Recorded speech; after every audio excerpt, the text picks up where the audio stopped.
Everybody, it's Maggie. We are here in Carmel, California at the LBP event. It's fabulous. We're just having a great time. And behind me, look who's there. That is Vaughn Accord, who just did a male model. Actually, he's a real guy, but he's done some modeling in the past. And you had a very fascinating topic of conversation about grooming the beard. So I'm going to flip this over, and Vaughn, I want you to take it away and talk about why this beard is so... Okay, so Mr. Vaughn Accord, talk to us about what you did on this man. He was very burly. You described him as burly. Yeah, you Brian, were taking him from burly to button up, right? Yeah, from car racing to the city. Anyway, Brian showed up. He had a very burly beard, and it was overgrown. And I wanted to take it down, still keeping a beard on him. But when beards are as thick as his, and you tend to go in and start trimming them, a hard line can often look like you've painted something on him, right? So the same way I would think of a taper in the back of a man's haircut at the nape, I was tapering as I took this beard length down, opened up an Andis clipper all the way, took the beard length down, going with the actual growth of the beard, and then working up.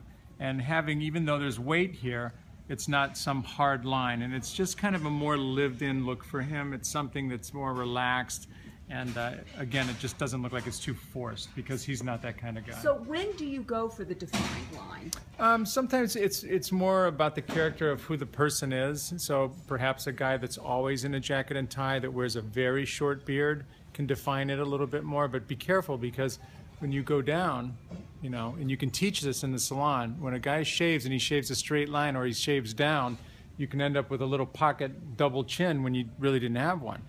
On the other hand, you can go with a guy that's a little bit heavier in the face, and you can define that jawline by just simply changing the angle and following the jawline that you can feel underneath there. So sharper lines when beards are a little bit shorter, and things are a little bit more grown out as beards get a bit longer. All right, what about sideburns? Sideburns just have to be blended in. You want to take that and just sort of blend it in. This is an area where I'll stop cutting, and as you can see that I have, I pride myself in things looking like they're just a bit more grown out and lived in. And that's what I like to focus on, especially doing a lot of editorial and pictures. You can't have guys looking like they just came from a barber shop. So with a lot of the men that I work with, I like things to look a bit more natural. So I'll tuck the ear, tuck all of the hair behind the ear, clean up things to that point, but then that's where I stop. I don't want to go in here too far, and again, it'll disrupt the flow of the hair, and the sideburn gets blended in that way. Someone asked, how do you make a full face, or he said chubby face, look thinner? By, you know, carving it out, like literally carving out. You don't want him to look like he's got a chin strap, right? So it needs to drop down a little bit, but follow the jawline, and your angle is going to be more along these lines than it is along this line, or even straight across for that matter. Okay, so this may be a very naive question. How do you deal with the Adam's apple? What if you have somebody with a really prominent Adam's apple? Do you avoid it? No, I mean, normally, yeah. I don't know. I'm not going to cut his Adam's apple out. But most of the time, the grooming lines are done above that. And if a guy's really got that much of an issue with an Adam's apple and he sports a beard all the time, then chances are he's going to bring the hairline down. And then you would just keep the beard at a certain length, but it would cover that. It wouldn't accentuate it. So, as to your point, if you go in and you start carving lines out and a guy's got a real issue with an Adam's apple, he's going to show that off if this is shaven and this is not. So I think it's more important. Same way if he had a scar or a hair lip on it, you know, if he's going to sport a mustache, it's there to cover something, and you can use hair effectively to cover things that might mess with your confidence. Okay, so I have two more questions. Number one, tell us how you got this lived-in look in his hair, and you're so tall. Sit down. Sit down. This man from New Zealand is a very tall man, but he had great hair. So again, you know, bringing it up to his collar. It's still long. I left corners here. We cut his hair with a razor, so it does have sort of a loose, almost grown-out look already.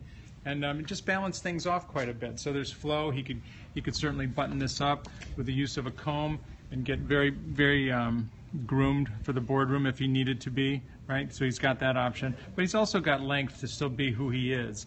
and the hair breathes a little bit more. So I cut it with a razor and just sort of honored his texture to begin with. Okay, so somebody asked, and this is my last question, and he says, are mustaches coming back? But that was my question, was going to be, you talked about the future of beards. So talk about mustaches and beards, and then I'll let you go, because we have big wine tours to go on there.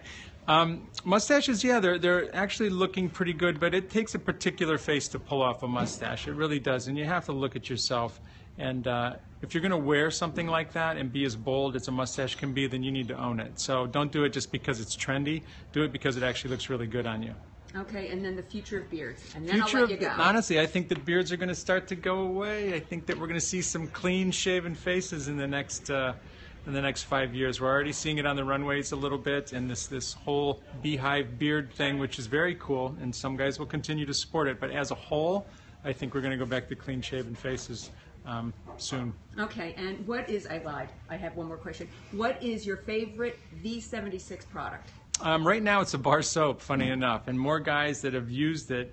I have two ways of educating. You got to educate the staff in these salons is what you are doing with the product line V76, but there's also a whole education regimen of educating men out there that are sort of navigating through the popularity of all these men's products right now. So when you turn them on to something that's really exquisite and quite different, and the price point might even be a little bit higher, they tend to really rally and love these products. But right now I'm getting a lot of response from our detoxifying bar soap, funny enough. People are loving that.